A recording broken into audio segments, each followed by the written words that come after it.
tere tulemast Eesti noortekirjanduse kanalile, käimas on noortekirjanduse kevade intervjuude sari. Täna on külas Gerda Kordemets, kes on selliste raamatute nagu Klass ja Elu pärast autor. tere, Gerda! Tere! Minu jaoks oli tegelikult üllatus, et Klass ja Elu pärast on ka raamatud, et mina teadsin neid hoopiski filmidena. Nendega oli selline lugu, et esiteks kõigepealt ju sündis Ilmar Raagil film Klass, kuhu ta kutsus mind nagu endale appi, kuna ma tegelesin kooliteatriga ja et just juhendada noori kooliteatri näitlejaid, kes seal filmis osalesid. Ja siis, kui see film valmis sai, siis oli ju see tohutu hirm, mis on tõenäoliselt väga suuresti noortele kirjutavate autorite hirm, et äkki ma vallandan midagi negatiivset, püüdes teha midagi positiivset, vallandan hoopiski midagi negatiivset ja meie muidugi kartsime, õigemini mitte meie ise ei kartnud, aga mitmelt poolt tuli selliseid kommentaare, et no nüüd on siis õpetus käes, kuidas koolitulistamist korraldada, et nüüd tuleb Eestis ka. Ja siis me käisime seda filmi esitlemas väga paljudes kohtades üle Eesti koos noorte näitlejatega, koos Ilmariga ja see, mis jäi minu jaoks kõlama, oli küsimus, et jah, see on väga hea film, aga mida siis teha või kuidas nüüd edasi elada või kuidas peaksid edasi elama need inimesed, eks ju, kes seal filmis jäid ellu. Ja sellest tuli see sarja mõte, et me püüdsime siis jälgida osade nende noorte ja osade lapsevanemate elu.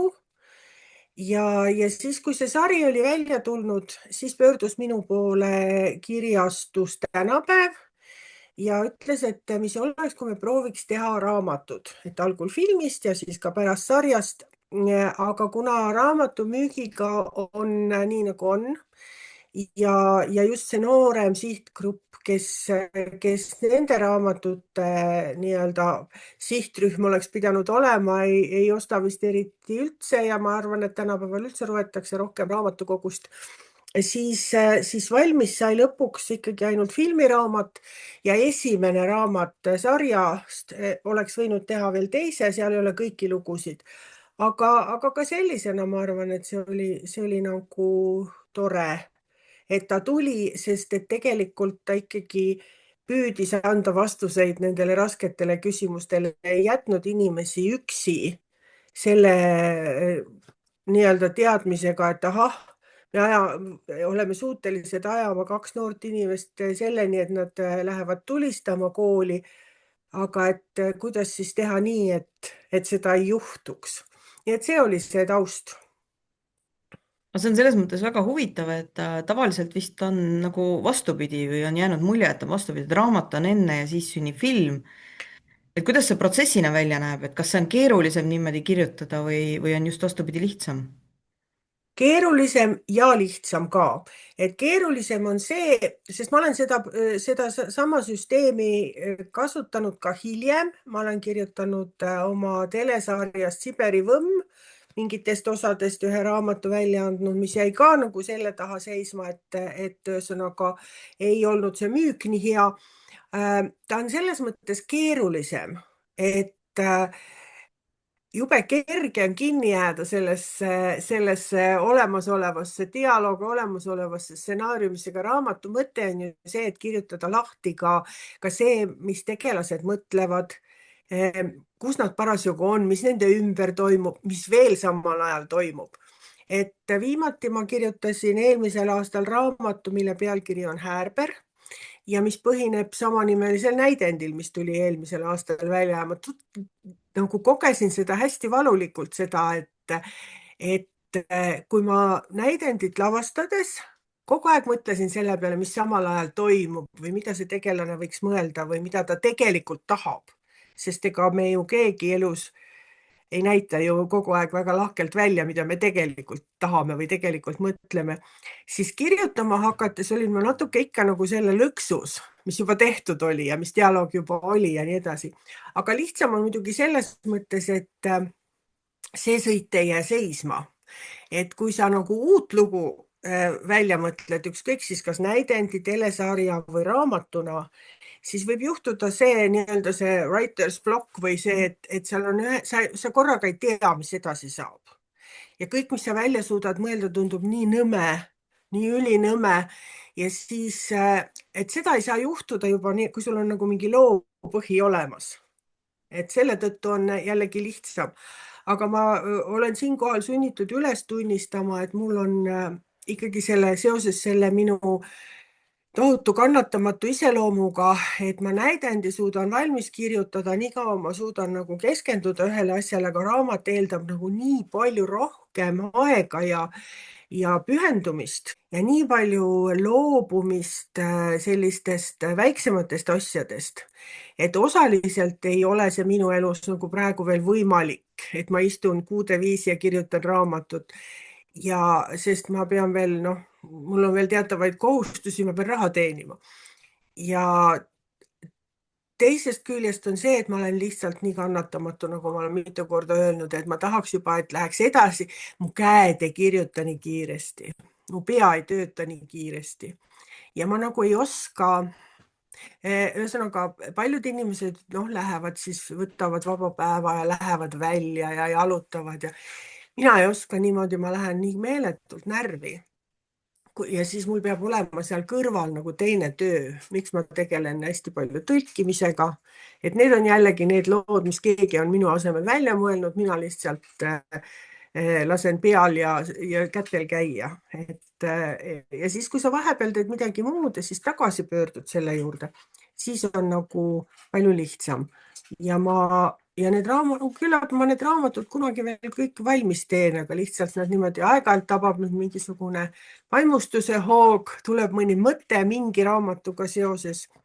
Et siis ma jälle sööstan selle kallale, teen natuke, siis on jälle mingisugune kiire töö tuleb vahele, siis ta jääb jälle seisma ja nii on. ma just tahtsin küsida, et kas sul on sellised lemmikteemad, millest sul asjad tulevad, ma korraks lasin pilgu üle sinu näidendite ja nende, et mulle tundub, et krimi nagu paistab sealt kuidagi silma või seda on nagu palju seal.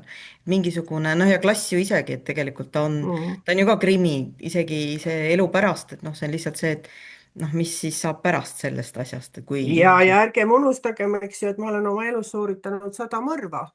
Ehk siis, jah. et sarjad, Viimane võmm ja Siberi võmm, seal oli mul vaja igas sarjas välja mõelda järjekordne viis, kuidas kedagi kusagil ära tappa. Et selles mõttes krimi mulle meeldib ja krimi on võib-olla võluv, noh, kellele sobib, eks ju, näidendites ja nii ka selle tõttu, et näidend ju eeldab, et oleks kogu aeg sündmusi, et Mhm. midagi peaks juhtuma, et selle tõttu. Aga minu krimi on, kui nüüd jätta need võmmisarjad kõrvale, on reeglina selline, ta ei ole nagu päris puhas krimi.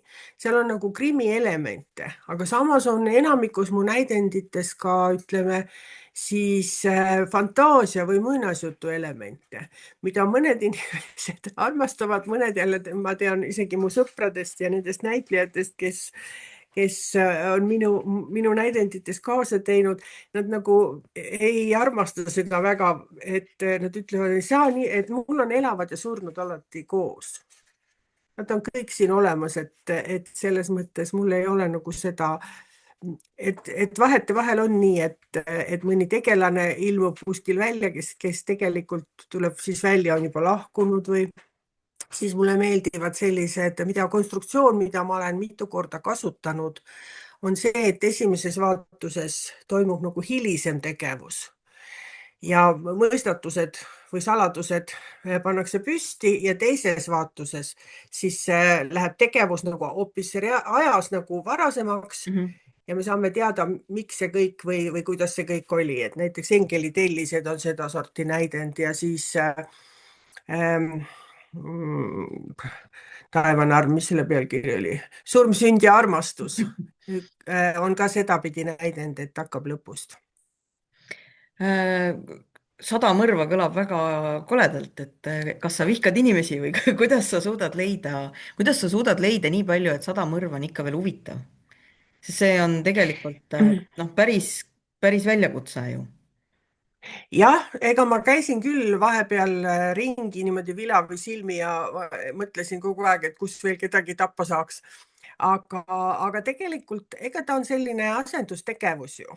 Et ega siis ma selles mõttes, ma olen tegelikult üpris rõõmsameelne, lapsemeelne ja selline inimene, et minu põhiline eesmärk, kui ma neid krimilugusid kirjutasin, oli see, et sellel mõrtsukal oleks ka mingisugune argument või võimalus või lunastusele. Ehk siis, et ta lihtsalt, mina ei oleks suuteline tõenäoliselt kirjutama selliseid õudseid sarimõrtsukate lugusid, nagu viimasel ajal hästi palju ilmub, mida ma loen muidu hea meelega, sest mul see on jälle mingi asendustegevus. näiteks Chris Carteri lood, kus on ikka no see mõrvamaailm, mida tema nagu kirjutab, on ikka nii metsikult üle võlli, et seda nagu ei saa enam üldse, noh, see teadvus keeldub nagu registreerimast. aga minul olid sellised ikkagi, et need inimesed, kes siis pärast tulid välja, et on nagu tapjad selles loos, et nad olid kuidagi selleni viidud. Et tal oli nagu tema seisukohast võttes ikkagi nagu õigustus olemas, miks see nii oli.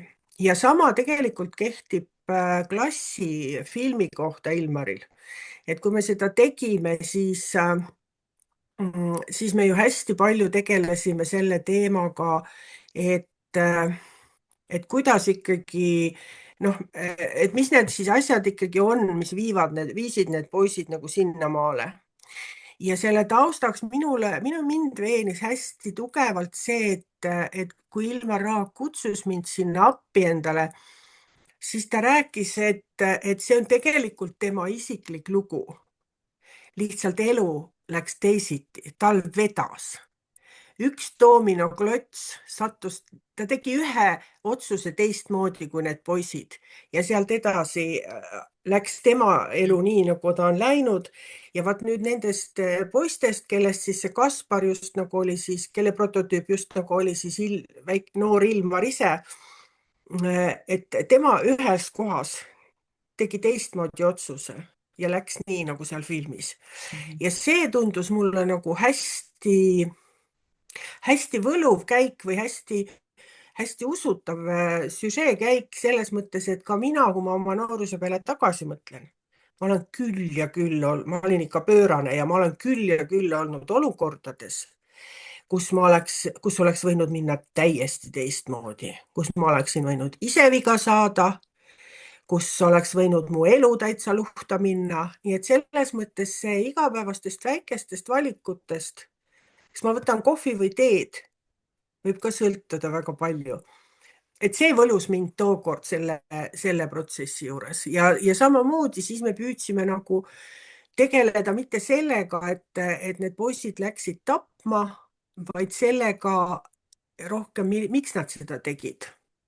ja meil oli konsultant, üks kriisinõustaja, kes ütles, et tegelikult selle profiili järgi need poisid ei oleks saanud tulistama minna. et nad olid, noh, et see on ikkagi väga selge tüüp, kes jõuab sellise kuritööni välja, et sa võid seda, kõik seda võivad mõelda, aga enamik ju ei tee seda. nii et selles mõttes see oli, aga ta ütles, et loomulikult, et filmis on kõik võimalik ja eriti kui mõelda sellises ohudraamas, et võib nii mõelda küll, aga et jah, et tegelikult nende poiste puhul see ei olnud tõenäoline. Nad olid mingis mõttes liiga emotsionaalselt intelligentsed, mitte selles mõttes, et tihtipeale need tulistajad on muide ka väga haritud ja nii edasi, aga need poisid olid emotsionaalselt intelligentsed, nad olid küpsemad inimesed. ma just mõtlen, et sa ütlesid, et siin oli hirm, et äkki te olete nii-öelda andnud selle tulistamise retsepti. noh, ja tegelikult ju pärast oli, meil on see Viljandi episood, eks ole. et kas ei või hoopis teistpidi olla, et võib-olla te olete selle filmiga ära hoidnud mitu tulistamist? ma tahaksin nii mõelda, me ei saa ju kunagi teada, aga ma tahaksin küll nii mõelda, aga mida ma tean, et me suutsime, oli, et vähemalt see seltskond, kes meil seal filmis mängis, ka kõige väiksemates rollides, ka kõige tillemad tüdrukud, kes seal olid, nendest said sellised inimesed, kes läksid ja astusid vahele, kui nad nägid kusagil, et kedagi kiusatakse. Nendest said sellised koolivägivalla vastased kõneisikud. Et selles mõttes ma arvan, et ja noh, ma ju ei tea väga enamikku ju, kuidas see inimestele mõjus. Aga ma usun, et kui see pani ikkagi, et küllap see pani mõtlema ka need vägivallatsejad nende põhjuste üle ja ju ta ikkagi midagi head tegi, et selles mõttes see, et tuleb nüüd Eestis mingi tulistamise laine, seda lihtsalt mingid inimesed ajakirjanduses pärast seda filmi hästi palju rääkisid. Aga tegelikult, kui me käisime noortega kohtumas, siis ma ju nägin nende nägusid ja silmi ja see, et mõned poisid seal naersid või et Andersist sai nagu selline kangelane ja iidol, see oli ju täiesti loomulik, selles vanuses sa reageeridki niimoodi. Aga see ei tähenda, et see sinu sees, see ei teeks see mõte tööd edasi ja et kui sa peaksid olema väga hullus olukorras, et siis sa ei mõtleks ühe hetke võib-olla kauem, nii et selles mõttes ma loodan küll, et see on selline film, mis niimoodi piiskhaaval ehk sinna kivisse üritas auku uuristada ja võib-olla sai millegagi ka hakkama. et sul on nagu kogemus kirjutada noortele ja kirjutada täiskasvanutele, et kas seal sinu jaoks on vahet, et ma nagu tundub, et justkui nagu selles mõjus on vahe, et noortele justkui nagu see mõjub võib-olla rohkem kui täiskasvanutele, mis iganes näidend või raamat. kuidas sulle tundub? Tead, sellega on segased lood, sellepärast et tegelikult nagu ei tohiks olla vahet. Aga siin oli nendes küsimustes, mis sa saatsid, oli ka üks, et miks neid noortele kirjutajaid nii vähe on. Ma arvan, et üks põhjus on kindlasti see ja ma tean, et minu puhul on see kindlasti see, et ma tajun seda vastutust.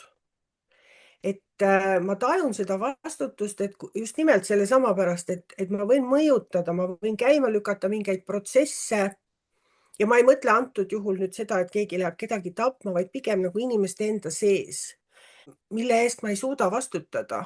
Et see on nagu üks põhjus. Teine asi on see, et lugu mõjub sellisel juhul, kui ta on väga isiklik. Aga mida tean mina praeguses vanuses noorte inimeste isiklikust maailmast?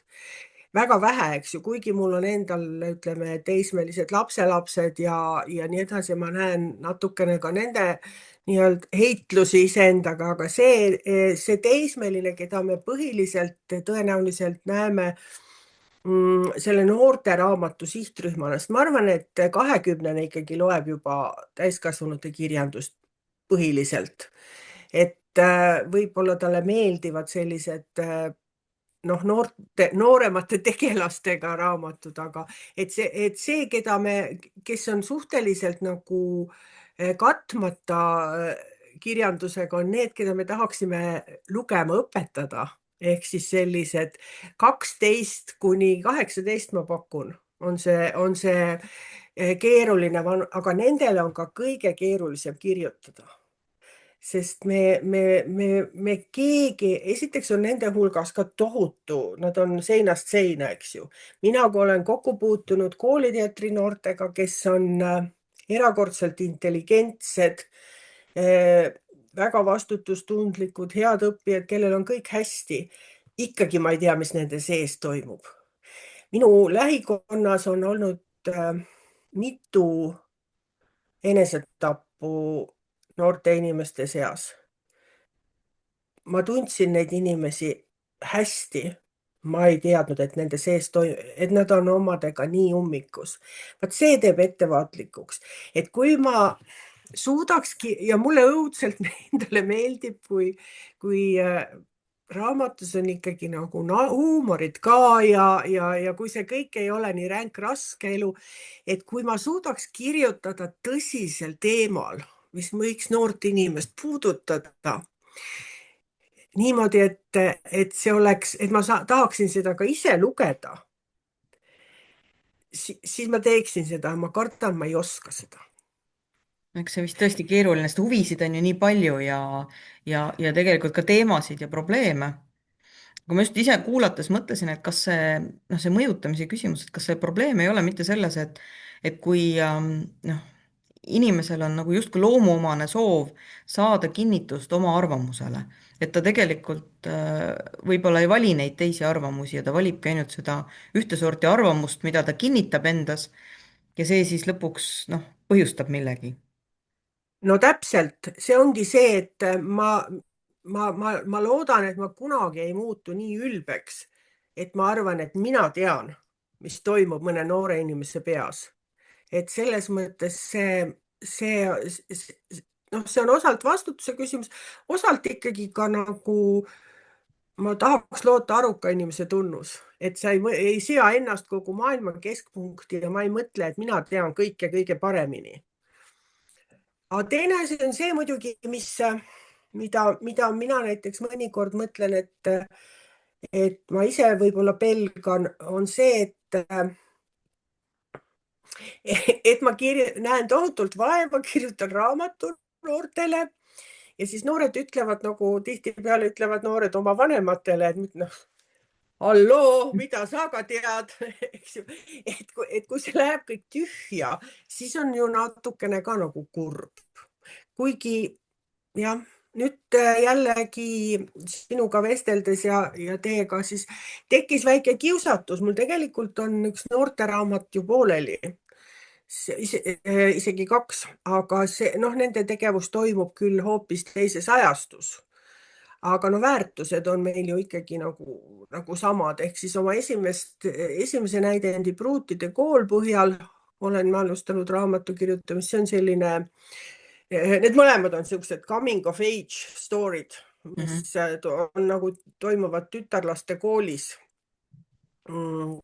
Esimene siis 27. aastal kuskil ja teine siis 30ndate lõpus, kui nii-öelda fašism jõudis Eestimaale, et seal ma püüdsin, selle pealkiri on Ööpiltnikud ja seal ma püüdsin nagu või püüan näidendis ka püüdsin ühesõnaga aru saada, mis võis olla fašismis vaimustavat.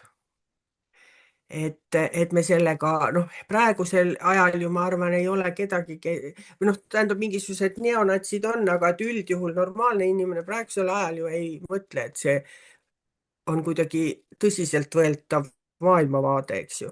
aga ometigi mingil hetkel mindi sellega niimoodi kaasa ja ma kirjutasin selle just siis, kui parasjagu oli selline ütleme, üliparempoolse maailmavaate nagu esile kerkimine hästi tõsine Euroopas. aga ma just mõtlen, et mulle tundub, et kas noh, et sa küll ütlesid, et sa võib-olla ei oska noortele kirjutada, aga ometi me kõik ju oleme olnud kunagi noored ja tegelikult, kui vaadata neid lugusid, kas või eri aegadel kirjutatud autorite lugusid, siis tegelikult noh, mingisugused asjad on korduvad ja on alati samad või mingid teemad on kogu aeg samad. et nagu see, mis muutub, on nagu teatri puhul, et tegelikult dekoratsioonid ja kostüümid on uued, aga hädad ja piinad ja dilemmad on justkui nagu samad.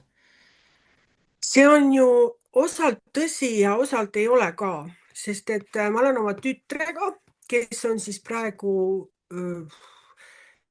40, sel suvel saab 44, arutanud, et olenemata sellest, et tema lapsepõlves sai Eesti vabaks ja toimus tohutu ühiskondlik muudatus ümberringi.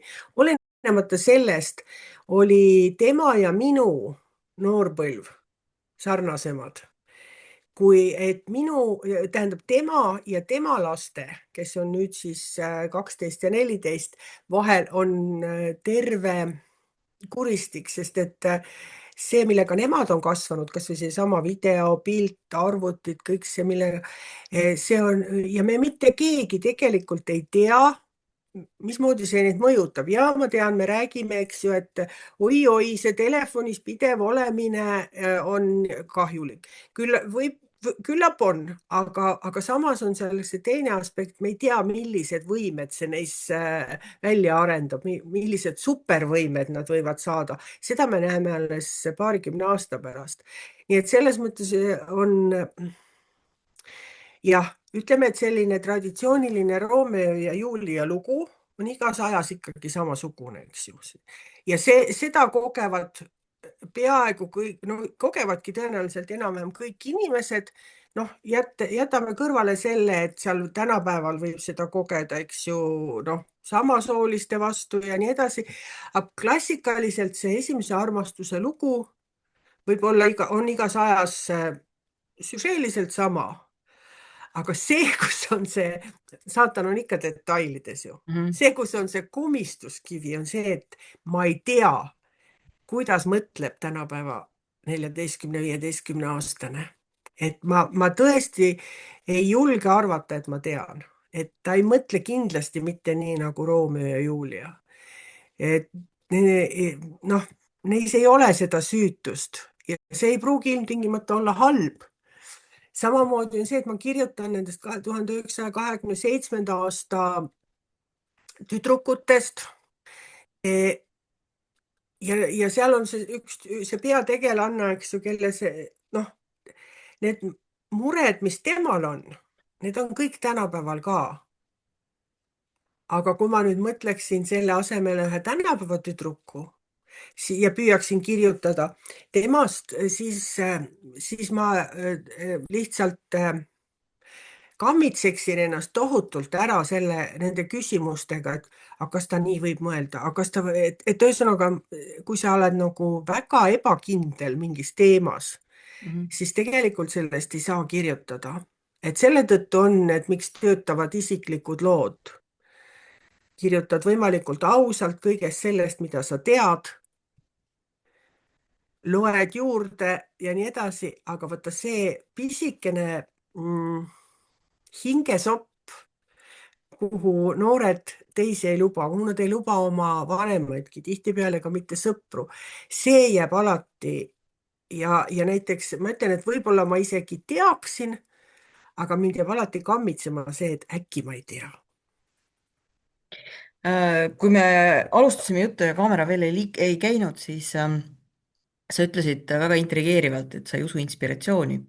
et me tavaliselt lõpetame selle intervjuu sellega, et ma küsin mingisuguseid nõuandeid noorele inimesele, kes tahaks kirjutada ja suunaga sinna, et miks peaks kirjutama. et äkki sa avad seda inspiratsiooni teemat selles võtmes natukene?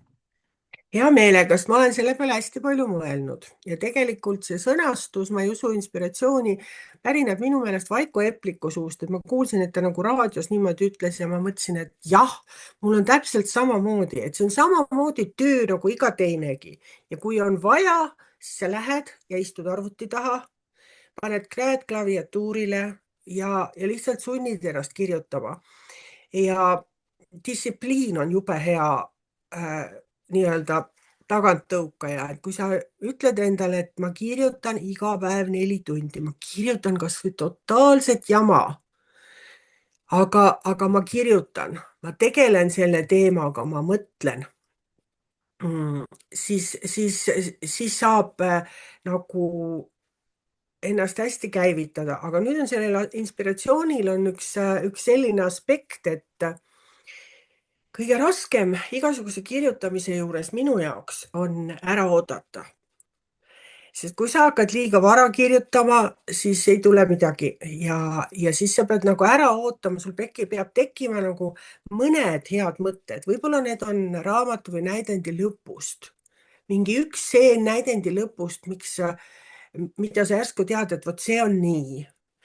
ja võid alustada siis sellest, eks ju, ja siis hakkab juhtuma selliseid asju, et lähed hommikul autosse, paned autoraadio käima ja sealt tuleb mingi laul, mis korraga annab sulle mingi kaudu radu kummalisi mingisuguse idee või tuleb see mingist teisest raamatust.